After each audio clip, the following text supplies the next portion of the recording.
Hey traders, Lance Ippolito here, and I want to go over my Micron earnings trade.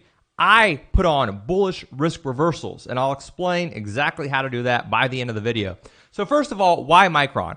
Micron had earnings here on the daily chart. You can see this. The pattern was in a consolidation phase. It was really trading around that $80 to $90 level here for a couple weeks or so. So consolidation.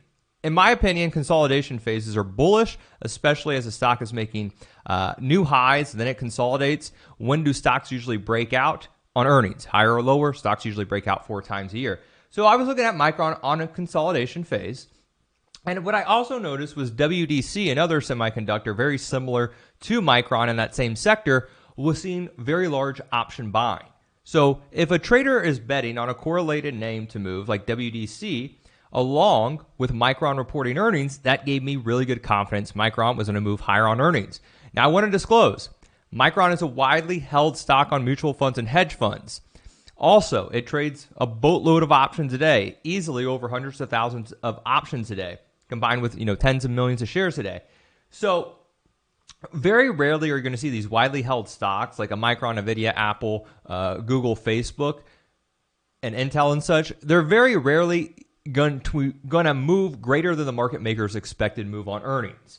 And if you're a call buyer, you really need, if you're buying outright calls, especially short-dated calls like weeklies, you really need the stock to move over the greater than the market maker's expected move. And that's this MMM here on TD Ameritrade. It says market maker's move. Or what you can do is look at the weekly at-the-money straddle, the price of the calls and the puts, and add them up. Or if you want to be lazy, just look right here. You can get IV, and you get the market maker's move higher or lower. So I came in with a decent degree of confidence that Micron was going to move higher. Again, we always want to disclose risk. The CEO could have said, hey, next quarter is going to be bad, and the stock could be down 5%. So, right? We always have to realize that. So yesterday in the live trading room, I saw there was a pretty large amount, about $270,000 worth of call premium, and the weekly calls hit. It was a little over 1,000 contracts. Now, again, that's not a boatload for Micron, but it was something to give me a little indication higher, along with about $4.5 million worth of WDC June calls. So I also bought WDC weekly calls, which are up. These calls of 67.5 are up about 350+%. So a nice payday. I did this really small. I just bought one contract, but a really nice payday, as you can see. So in Micron, what I did was the market makers were implying the stock to move a little bit north, if higher, around 92 a share. We see Micron is trading around 93.25, so it beat the market maker's move.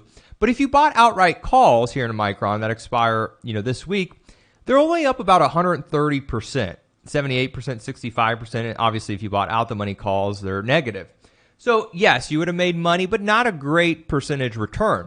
So what I did was I went ahead and I sold the 87.5 puts. Now, I never want to sell naked options, so I covered my behind by buying the 86.5 puts, and I did that for about a 45-cent credit.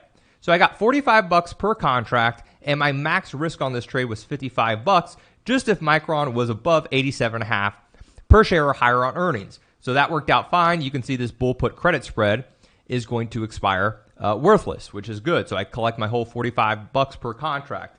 That worked out great.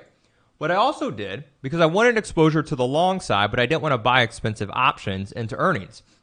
What I mean by that is I just don't want to buy outright calls and earnings unless I really have a high degree of confidence the stock's going to move higher. So what I did was I bought the 91 calls and I sold the 92 calls. So I closed these out this morning with stock popping, just because, if the stock moved lower than 92, then, these calls go in the money and stuff like that. I don't want to deal with that risk because I want to go have lunch and enjoy the rest of my day. So what I did was I bought these 91 calls, I sold the 92 calls, and I did that for about a 25-cent debit, so $25 per contract. Now, my max loss on the trade is $25. My max gain on the trade is $75. Technically, the price of the spread, so $1, but I have to minus the 25 cents. So really $75. So for this, I'm risking $25 to potentially make $75. That's a really good ROI, right? Risking a quarter to make 75. That's fantastic risk versus reward. And that's all we want to do in trading is set up high probability risk versus reward trades where, I'm not just risking, if I would have bought outright calls, let's say I would have spent 25 cents. Yes, I would have doubled my money. Let's just say 55 cents because, we're up a little percentage wise here. So yes, or actually the 91 calls are up 99%. So yes, I would have doubled my money, but doing it as a call spread, I tripled my money on earnings. So on earnings, you could take advantage of the high implied volatility because the market makers are jacking up the price of the options. You can sell an at the money or out the money bull put credit spread, take that credit into your account, use that to help finance the bull call spread that you buy. So therefore, you're not just paying an outright debit for the trade. You can use that credit to help finance that debit. And sometimes you can put these trades on for virtually for free. Obviously, you just need the stock to stay above the puts that you sold.